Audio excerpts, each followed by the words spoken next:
Hey, what's up, YouTubers? It's me, Cameron, again. Well, the holiday seasons are once again upon us, and I decided I wanted to share something a little different with y'all this year. One of my favorite books growing up was A Year Down Yonder by Richard Yates. It's the story of a 15-year-old girl who has to go live with her grandmother during the recession of 1937, away from Chicago in the more rural country. And though not explicitly a Christmas story, as it does cover a year in one area, it covers all the major holidays, which of course includes a Christmas portion. And so, it's always been a chapter I've loved to read around this time of year. And if you're the kind of person who likes to cozy up with a good book in winter times, you'll probably feel the same way about a similar novel or book. So, I wanted to share with y'all that chapter that I like to read. Just to give you a little background, and one of the reasons Mary Alice, as her name is, isn't so happy about going here is her grandmother has a habit for being trigger happy and has a reputation to match. On her very first day of school, she's intimidated by a girl named Mildred Burdick, a girl with one green eye and one blue eye, but her grandmother gets involved and gets rid of Mildred's horse. So she can't ride to school and she never hears from Mildred again. And just to give you an idea of what her grandmother's like. So, I decided I wanted to read with y'all the Christmas passage in this story, with a little bit of ambience thrown in. So sit back and listen to the story of Mary Alice's Christmas pageant for her school. Then I was walking through the town in galoshes to save my shoes. We'd done all rehearsing at the school, but the program was to be at the United Brethren Church. Though Jesus was born in a stable, the school basement didn't seem to quite fit. The church threw stained glass light onto the snow, and the people flocked up the front steps. As I went inside, the train from St. Louis pulled into the depot. The whole town became a little village under a Christmas tree, with the electric train circling the glowing cardboard houses, and the steepled church sunk in cotton snow. If you think one Christmas program is like another, you didn't see ours. The robing room where the girls got ready was full of bad omens. Who knew what went on in the chancel across where the boys were dressing in the choir room with Mr. Herkheimer? The girls who were only in the choir flapped like bats in their United Brethren choir robes. The angels were Irene Stemple, Mona Veach, Gertrude Mertzevich, and the littlest angel was Ina Ray Gage. None of their wings matched. Ina Ray, the smallest, had the biggest wings. Chicken wire. She could barely move in the room.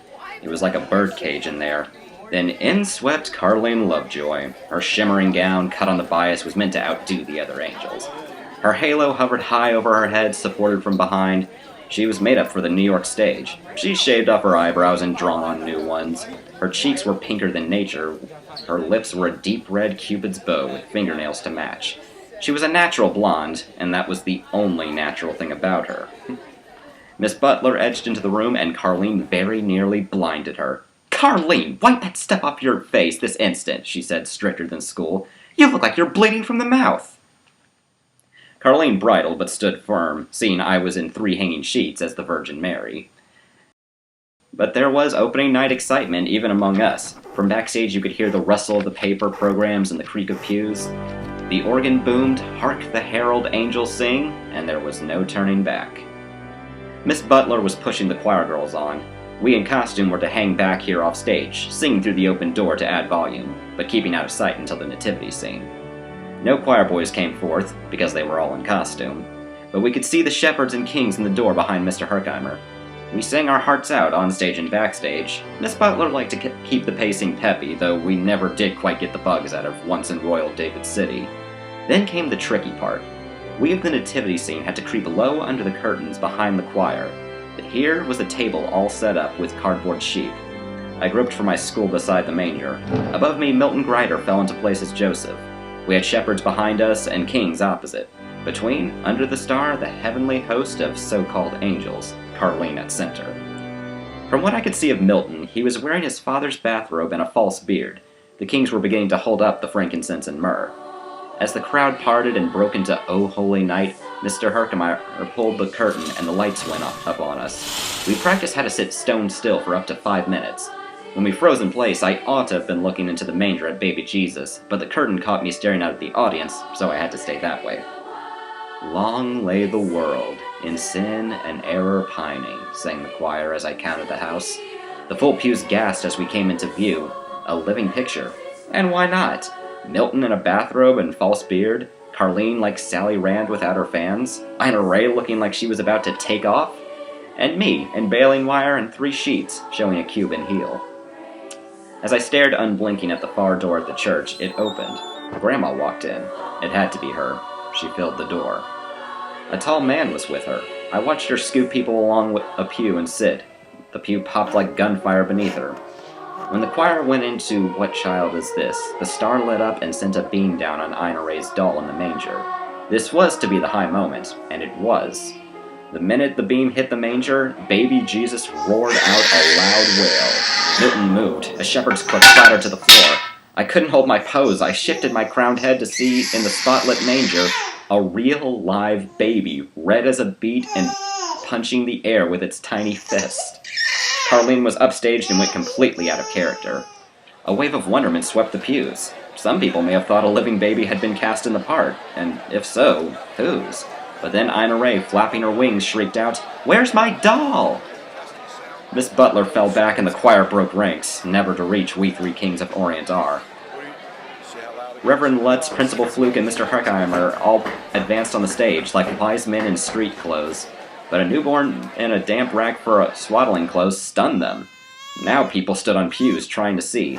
Suddenly Grandma was there, heaving up the steps past the pulpit. Her hat was alive with pheasant feathers. She reached into the manger for the red, squalling baby. She lifted it up, and the light was good. The baby had 1 blue eye and 1 green. Grandma blinked. She held it up to the audience. "It's all right," she hollered out. "It's a burdick." They talked about that Christmas program for years. In its way, it was the best one they ever had, though Miss Butler never fully got over it. Of course, the baby was another reason why Mildred Burdick never had been back after my first day of school in September. Just when the Burdicks had managed to spirit an unwanted baby into the manger, we couldn't imagine. And why they thought the whole town wouldn't notice one Burdick from another, nobody could say. Grandma pointed out that the Burdicks weren't broke out on brains, with the general view that the United Brethren orphanage could find the baby a better home. The evening lay in ruins on the stable straw at our feet, but there was one more miracle. I looked up at the tall man behind Grandma, and it was my brother Joey. It was Joey, fresh from the west off the evening train. Grandma had sent him the ticket. That's where most of her money must have gone. After we got home that night, Grandma showed me another ticket. It was a round trip to Chicago for me, so I could go on with Joey and have some Christmas with Mom and Dad. It must have cost Grandma her last skin. First, though, we'd keep Christmas right here, around the spindly tree in the warm front room. Just the 3 of us, like old summer visits. Grandma, Joey, and me. But what I remember best about that evening is the 3 of us walking home from church. I see us yet, strolling the occasional sidewalks with our arms around Grandma, just to keep her from skidding. Because she said she was like a hog on ice, and every star above us was a Christmas star. Hope you enjoyed that reading. Maybe you'll go out and read the book, possibly. In the meantime, Merry Christmas and Happy Holidays. And that being said, this is Cameron, signing out.